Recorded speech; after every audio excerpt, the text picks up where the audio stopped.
வணக்கம் கன்னி ராசி அன்பர்களே.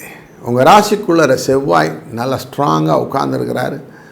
உட்கார்ந்தவர் மட்டும் இல்லை, குரு 10ஆம் இடத்திலே இருக்கிறார். அப்படிங்கிறதும் தொழில் ஸ்தானம் அப்படிங்கிறதுனாலையும் குருவும் சந்திரனும் சேரக்கூடிய காலகட்டங்களாக இந்த வாரம் இருப்பதனாலும் உங்கள் தொழிலிலே மாற்றங்கள் உண்டாகும், சம்பள உயர்வும் உண்டாகும். அப்படிங்கிறதும் உங்களுக்கு எதிரிகள் உங்களை விட்டு ஓடிவிடுவார்கள், எதிரிகளே இல்லை என்ற சூழ்நிலையும் உண்டாகும்.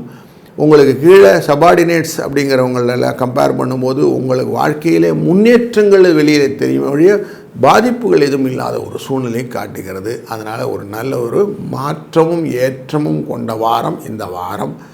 சூரியனின் 12ஆம் இடம் கொஞ்சம் செலவுகளை வைத்தாலும் அதற்கேற்ற மாதிரி வரவுகளும் கொண்டு வருவதற்காக செவ்வாயின் தன் பங்கு உண்டாகும். அதனால் தன் பங்குக்கு செவ்வாய் நல்லா செஞ்சிருவார். களத்திரம் மூலியமாக இருக்கக்கூடிய பிணக்கங்கள் சரியாகி போயிடும். வாழ்க்கையிலே நல்லதொரு மாற்றம், பலம், என்றும் நிலைத்திருக்கும் திறன், தொழிலிலே புதிய யுக்தி, விருத்தி இதெல்லாம் கொடுக்கும். சிலருக்கு இடப்பெயர்ச்சியினால் வரக்கூடிய பலன்கள் இதெல்லாம் இருக்குது.